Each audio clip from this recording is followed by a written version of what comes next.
C'est parti pour ce tuto sur la modification des images numériques.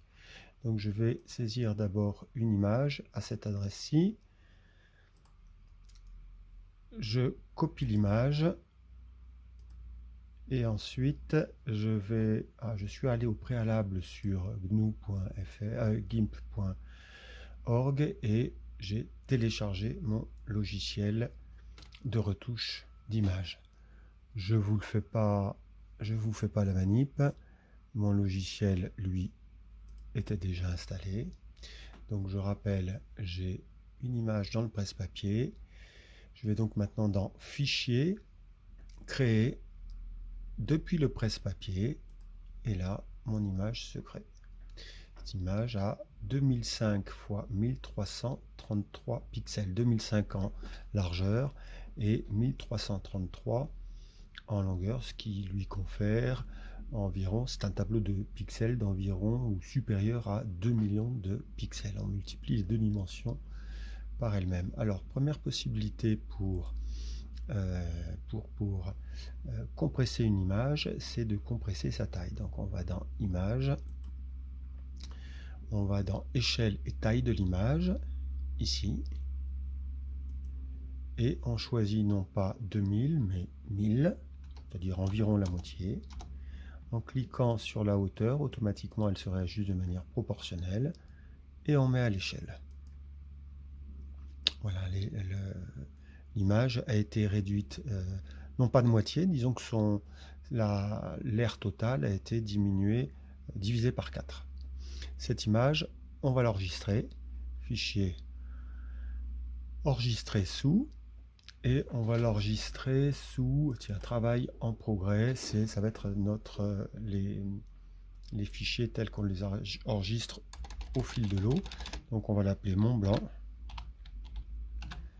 et on suit et qu'on fait suivre de la taille du tableau de pixels, c'est-à-dire 1000 x 665. C'est un dossier qui est enregistré en XCS, c'est-à-dire format natif pour travailler sur GIMP. Donc c'est celui qui prend le plus de place. Donc là j'ai l'image initiale, je veux revenir, non pas initiale, celle que je viens de transformer, je veux revenir à l'image initiale, j'annule l'échelle et la taille de l'image. Et cette image là, il faut également que je l'enregistre. Parce que je l'avais copié mais je ne l'avais pas enregistré. Donc là je l'enregistre sous, celle-là c'est 2005 fois, on a dit 1333. On garde le format qui nous est donné. Et c'est parti. Donc on se retrouve avec deux fichiers dans notre Work in Progress. Un qui pèse plus de 7 mégas et l'autre qui en pèse moins de 2. On est dans un rapport quasiment de 1 à 4, ce qui correspond à la diminution, à la réduction à laquelle on a opéré, c'est-à-dire 2 moitiés multiplié par moitié k à la puissance 2.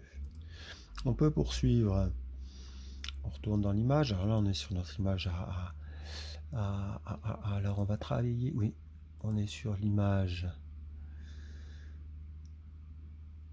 taille de l'image, et là je vais vraiment faire une vignette, largeur 100, la hauteur s'établit à 66, mise à l'échelle.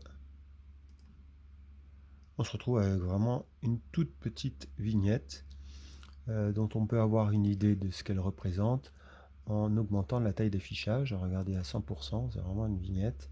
Il faudrait aller sur 400% pour voir à quoi elle ressemble vraiment, ou 800%. On se rend compte qu'on a perdu énormément d'informations. Et là, ce qui est intéressant, c'est qu'on voit apparaître les informations sous forme de petits carrés de couleurs, chacun étant de couleur uniforme. On revient sur notre image initiale.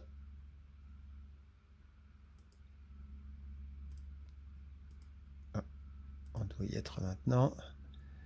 Je rentre ici à J'étais sur 50% d'égal. Voilà, ça va être notre image initiale. Et on va chercher un autre mode de compression de l'image maintenant, qui est le mode de compression par les couleurs.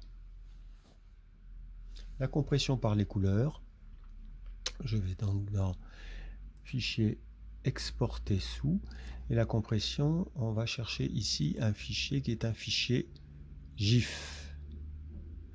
Donc mon blanc 2005 x 1333 GIF.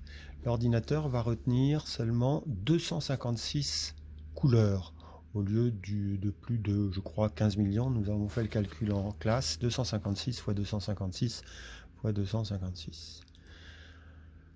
On exporte l'image et on va aller voir dans notre répertoire Work in Progress à quoi ça ressemble. Et bien c'est ici, et on voit qu'effectivement on a une compression. Alors ici on a une compression par la couleur mais sans la taille, c'est-à-dire qu'on a gardé notre taille initiale 2005 x 1333. On va ouvrir ce fichier. Il n'est pas à l'écran, hein. On l'a exporté sous, donc il est dans notre ordinateur, mais il n'apparaît pas à l'écran. On va l'ouvrir pour voir à quoi il ressemble. On sait qu'il a été compressé. On va voir à quoi ça ressemble. Et là, on voit sur la droite apparaître toute la palette de couleurs qui a été retenue par l'ordinateur pour opérer la compression. Donc il y a 16 x 16, il y a 256 couleurs qui sont retenues par l'ordinateur. Et chaque couleur ayant une notation HTML, on reviendra dessus. Alors qu'est-ce que ça veut dire si on affiche maintenant en 100%? Eh bien on se rend compte qu'effectivement les couleurs qui de loin nous semblaient opérer de jolis dégradés, eh bien plus on s'approche, plus on se rend compte qu'on a des vaguelettes, par exemple ici assez clairement, si on passe encore en 800%, des vaguelettes de couleurs. Donc des vagues, des strates de couleurs. Ici une strate, ici une autre strate, et puis une autre strate encore plus claire. Le choix se fait parmi 256 couleurs et non pas 15 millions, d'où la réduction de la taille. On peut voir ensuite cette image, on peut la changer de taille. On a changé le nombre de couleurs, mais on pourrait maintenant changer la taille. Si on va en 1000, mise à l'échelle,